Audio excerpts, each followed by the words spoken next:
We are back, the Circuit Media Podcast with me, Billy Boy Fabian. Today we have a very, very special guest, Mr. Connor Wales. Connor, how you doing, buddy? I'm good, mate. Yourself? It's a pleasure to be on. It's a pleasure. Nah, superb. I've been waiting to get you on for a while. I requested you to come on today, and lo and behold, we have you on. So yeah, Of listen, course. we're going to jump straight into it. We are, mate. The fans always love to hear about background stories, how fighters got into the game. I would love to know how you got into the game, your background, etc. So I first got into it. Well, I got the bug for it, let's call it, when my brother started the white collar scene. That was about, oh God, we're probably looking about 7 years ago now, 8 years, something like that, a long time ago. And Aaron, he sorted his fitness out. He just everything around his life got so much better when he started boxing, got onto the white collar scene. He won his first belt at the Cole Municipal Hall, and just being there step by step through all of his journey, it was amazing. And although I really wanted to, I never actually, I never actually laced up.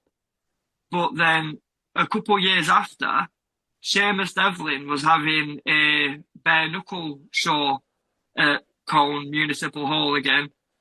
And the main event, no disrespect, but I can't remember his opponent, but it was a bare knuckle heavyweight title fight between Corey Harrison and this young, strong, tough nut. And watching these two men just go hell for leather, blood everywhere, shaking hands afterwards, like I knew from that point on I had to be in the ring. And Yeah. Aaron, he messaged me. I had no training, nothing like that. He messaged me and he's like, Joe, I've got somebody. He's a debut. He's a little bit taller than you, but he's your weight. We're just going to travel a little bit for it. I'm like, sweet, no worries. I'm getting paid. And at the end of the day, we're just going for a fight, aren't we? So, it's no issue. We travel all the way down to Northampton, Southampton, wherever it was. I know it was a good 200-mile journey. And the lad was 6'2". He was a southpaw. And, oh, Jesus. Talk about being thrown in deep end. The lad he was mint. He was mint. But I held my own. I went 3 rounds. And I could not describe a feeling like it. The feeling of being punched. It's just, there's nothing like it. That first year, I got 10 fights in.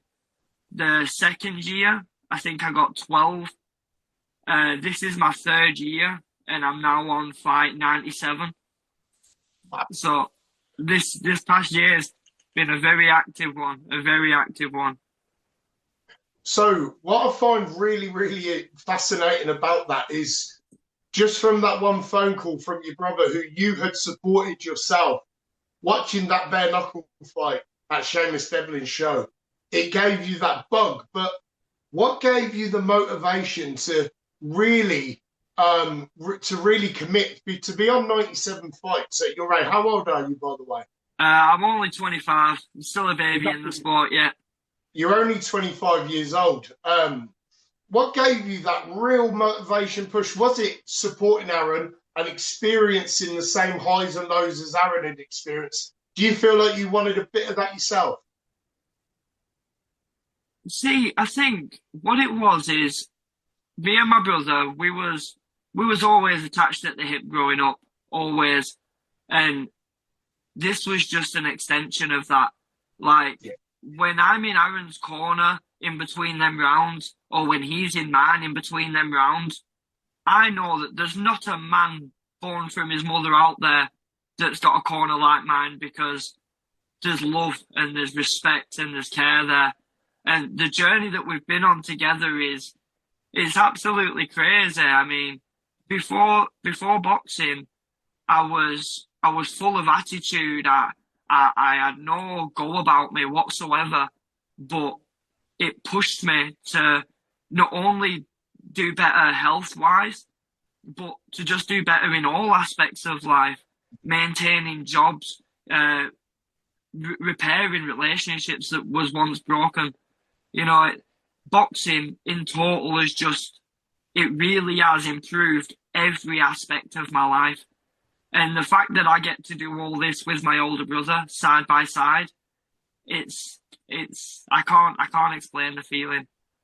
Yeah, the memories and the journey you go on as an individual, that's special enough. But to share it with your brother, making that bond even stronger as the years go on. I've been at a show where I've seen you two corner each other and I've seen you two fight live. And I can attest to say that bond is there, that feeling. And that's what I'm going to go on to now. You two are both you're very good, very technically good, but also very entertaining fighters.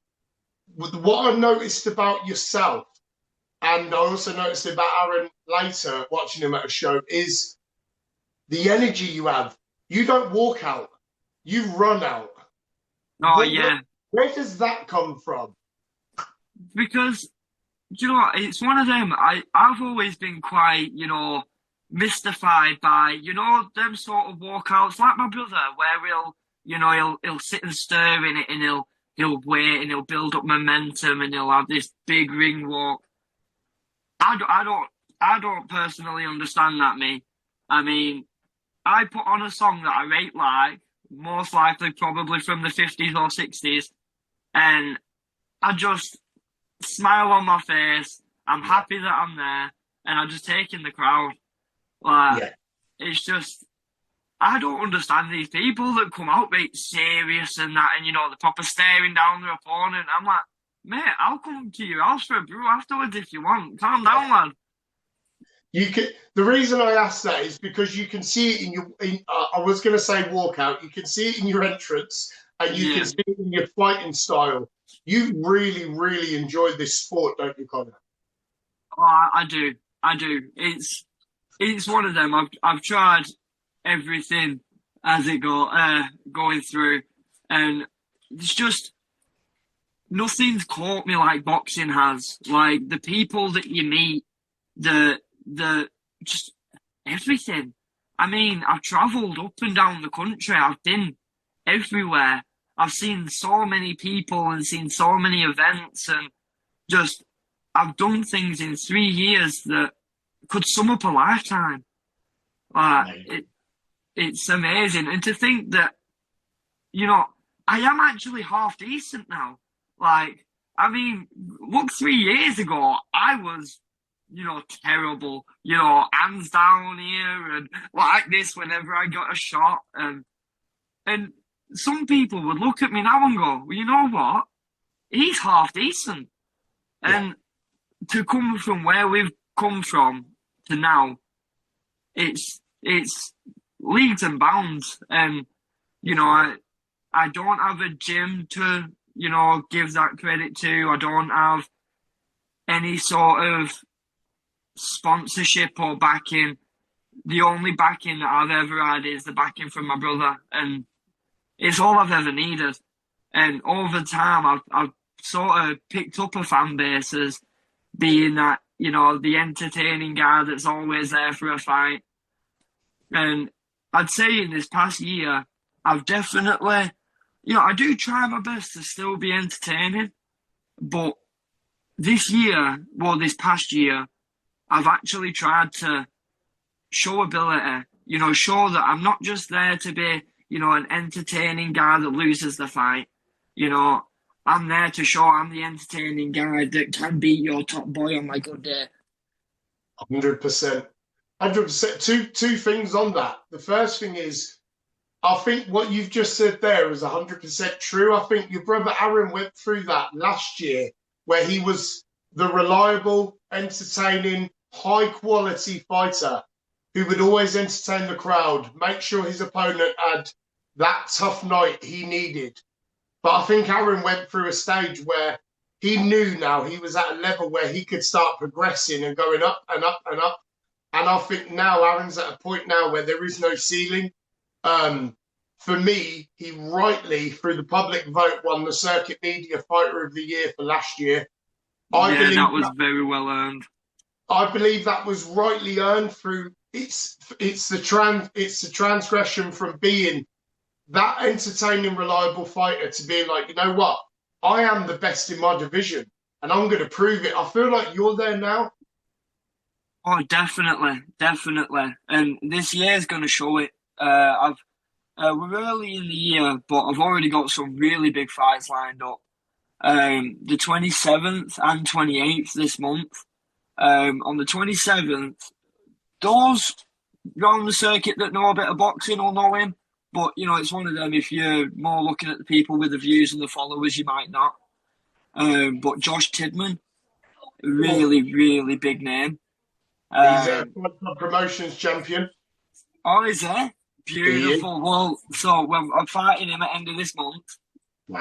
And then the day after, I've got a 3 3-minute round, 8 ounce glove rematch with Devin Myers, a local hard lad from Yorkshire. Really good fight, both of them. Um, but I am really, really looking forward to this Fight Club Promotions fight in June. I personally haven't heard too much about this Brad Jones, just that he's making waves. But it's more due to you yourself, Billy Boy. I mean, your reputation precedes. I've known many fighters that fought on your promotion. They've all been looked after. They've all been in good fights, and not a single man has got a bad word to say about you. And I cannot wait to be a Fight Club Promotions champion. And you know, by this time next year, multiple weight, multiple discipline champion. I really appreciate that, Connor, coming from someone like yourself who I've got a lot of respect for, as well as your brother. With Fight Club Promotions, what we've tried to do is just try to bring our own sort of brand. We like to bring people in as what we call the Fight Club family. Um, we're only at social clubs right now. We're building, we're building, we're building. But I think people see that. They see the honesty. They see the blue collar, hard working fighters fighting on a hard working promotion. And I'm glad you see that. And we're looking forward to bringing you in. I wanted to bring you and your brother in for quite a while. It's been something that I remember we spoke about at Valhalla. I said Yeah. to you, the fights have to be right because you're both at a pivotal point in your careers now where you are high level fighters in your own divisions. Now, you're fighting Brad Jones. As you say, you don't know too much about Brad. Brad's had a lot to say. Brad is extreme. Don't mind me, I'm just putting my phone on charge. Brad has had a lot to say. He believes he is knocking you out. Personally, I've never seen you knocked out. What do you have to say about that? I mean, much, much, much bigger men have tried, and much, much bigger men have failed. I mean, if you come in and knock me out, I'll eat my hat, you know, but there's not a chance. I mean, look at you, you're built like a boy. I mean, with no offense, men, I fought up at 80 kg and then men couldn't knock me out. So I do feel like somebody that's built like a twig is going to struggle. And that's no disrespect, man, whatsoever. I mean, look at me. I've got little spaghetti arms too. You know, it's no disrespect, man. It's just, I spar people 80, 90 kg. Uh, I just, I don't personally see that being a worry. You might be a little bit faster, maybe, but where you have speed, I've got power. And we'll find out if you've got dog, because I don't personally think you do. I love it. Connor, tell me why, leading on perfectly, tell me why you take home that gloved super featherweight title. Because at the end of the day, it all comes down to who wants it more. And it's my year. You know, I'm not taking no for an answer. You know, whether it ends with him on his back or it ends at the end of the round with my hand raised, the only way that that ends is me walking away with that title. Love it. Absolutely love it. So you're part of what we're very proud to be building this card. It's something I wanted to do for a long time. The location had to be correct. We're building what I believe personally is the best unlicensed card of the year. Have you had a look at some of the fights and what is your pick? What would you like to sit down and watch out of that card? Tell you what's going to be an absolute cracker. The Chris Leo, Cam Malarkey. But That's for April, that one is. That's is for it? April. Yeah, Chris Leo's fighting Hayden Sheriff on the card you're fighting on. Again, what a scrap. And at a lighter weight, which obviously, as we both know, Hayden shows his best at that weight class. Yeah, So, oh, I'm a little bit worried for Chris on that one. that's a Oh, good fight. Yeah, that's a good fight. I've always wanted Hayden on the show, and he contacted me, and I thought to myself, Hayden, just like you've said there, Hayden is at his very best when you match him at the right weight. Yeah. And I just thought him and Chris Leo, in my mind, when I close my eyes and I make a matchup, I'll try and imagine what it would be like. And for me, it's just pure a fan favourite fight. I think the fans are going to love it. We're going to quickly plug Aaron's fight. Aaron's fighting Matthew Spider Morton in the gloves. How See, do you see that in an unbiased view? How do you see that matchup as a fight for the fans? in a completely unbiased matchup, I'll be honest, right? I see why the fight's been made. He's got, you know, a good following. He's got a big name and stuff, and he's been on BKB or BKFC or what have you. But right, this is just coming from a completely unbiased view. If you're getting beat by a cowboy, what are you gonna do against an emperor? Come on. What I are you going mean, to do against the Emperor? Eh? That's it's a true statement there. Aaron is the Emperor. He's coming up against the champion. I believe it's a weird clash of styles that I just feel like for a couple of rounds, hopefully for the full rounds, the fans are going to really engage in this one. see, I think it could be one of two ways.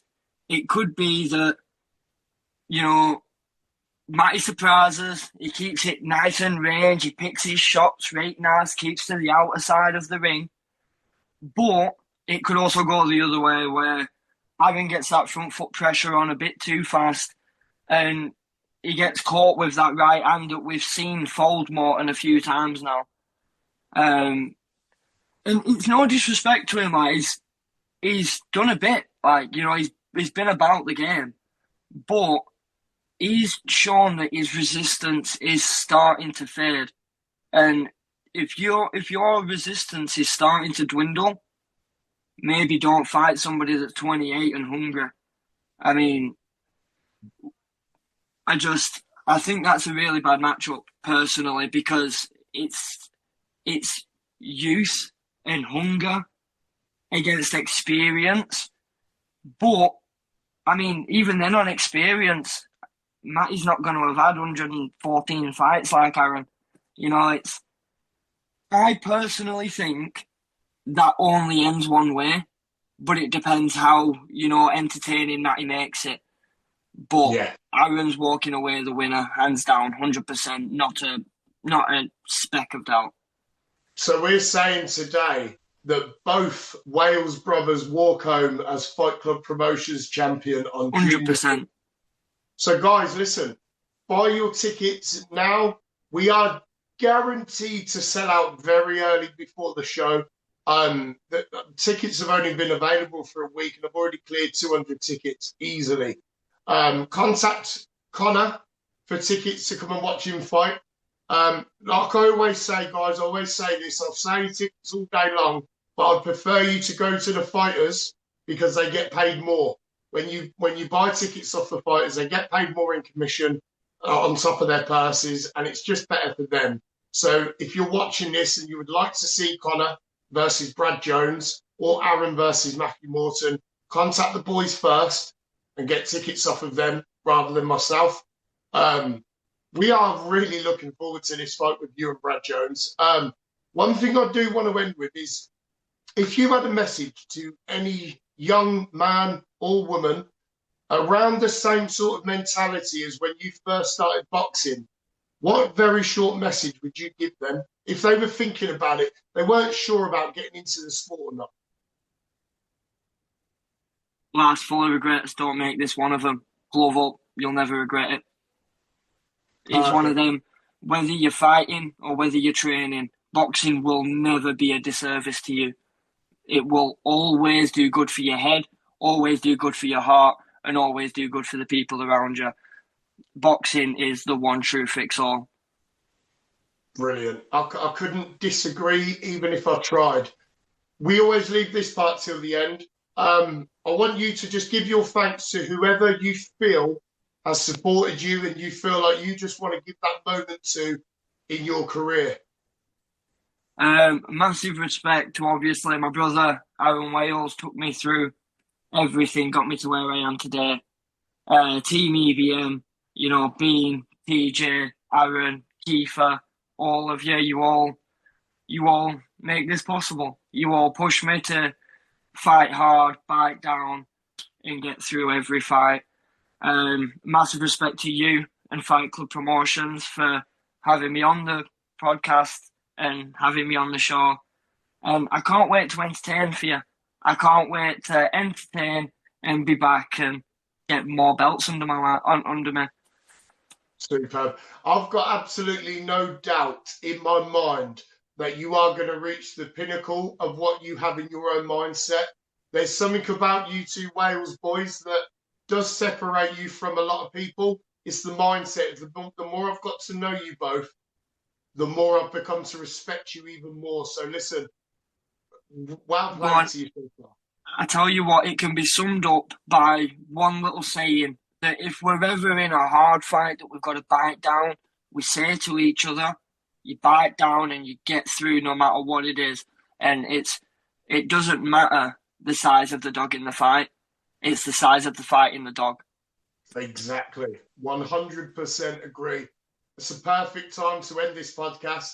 Conor Wales, you are fighting Brad Jones, June the 6th at Molecular Fitness in Concept and Fight Club Promotions Bad Intentions.